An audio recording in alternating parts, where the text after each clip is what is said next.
এরপর আমরা 31 দাগের প্রশ্নটি নিয়ে আলোচনা করব। xy = c² এর সিটি, c/t বিন্দুতে স্পর্শকের প্রবণতা হবে নিচের যে 4টে বিকল্প আছে তার মধ্যে কোনটি? এই প্রশ্নের উত্তর করার আগে আমরা একটি নোট পড়ে নেব না। y = fx অপেক্ষকের a, b বিন্দুতে স্পর্শকের প্রবণতা হবে, বা ইংরেজিতে লিখলে আমরা বলবো the slope of the tangent at the point a, b is. আমরা জানি যে কোনো অপেক্ষকের স্পর্শকের প্রবণতা হয় dy/dx। যেহেতু এখানে পয়েন্টটা বলেছে a, b দিয়ে dy/dx করে বা dy/dx নির্ণয় করে আমরা a, b বিন্দুটি বসিয়ে দেব, তাহলেই আমরা স্পর্শকের প্রবণতা পেয়ে যাব।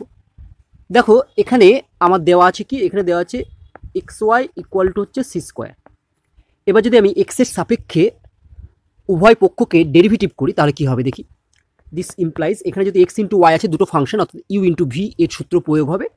প্রথমে আমরা x-কে ধ্রুবক ধরলাম, x এর সাপেক্ষে y এর ডেরিভেটিভ হয় dy/dx প্লাস, এরপর আমরা y-কে ধ্রুবক ধরবো, y থাকলো ইন্টু x এর সাপেক্ষে x এর ডেরিভেটিভ হয় হচ্ছে 1 ইকুয়াল টু, এবার দেখো c² এর ডেরিভেটিভ কত? c² হচ্ছে ধ্রুবক পদ, আমরা জানি কোনো ধ্রুবক পদের ডেরিভেটিভ হচ্ছে x এর সাপেক্ষে 0।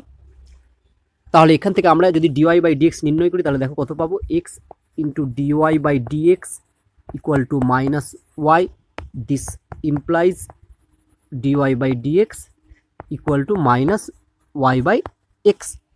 এবার এখানে আমি সিটি, c/t বিন্দুটি বসিয়ে দেবো, তাহলে কত পাবো দেখি না। অতএব dy/dx অ্যাট দ্য পয়েন্টটা আমরা নিচে লিখছি city, c/t equal to -y/x। দেখো এখানে y এর মান কোনটা, বিন্দুটির প্রথমটিকে বলা হয় x স্থানাঙ্ক বা x এর মান, আর দ্বিতীয়টিকে বলা হয় y স্থানাঙ্ক বা y এর মান। তাহলে আমরা এখানে y এর জায়গায় বসাবো কত না, y এর জায়গায় বসিয়ে দেবো c/t, আর x এর জায়গায় বসিয়ে দেবো ct ইকুয়াল টু, দেখো আমরা পাবো কত, -c/t ইন্টু ct। তোমরা তোমাদের মতো ক্যালকুলেশন করবে। দেখো c কেটে গেল, ইকুয়াল টু পেলাম আমরা -1/t²। এটাই আমার উত্তর। তাহলে দেখি সঠিক বিকল্প কোনটি না, সঠিক বিকল্প হচ্ছে a, -1/t²।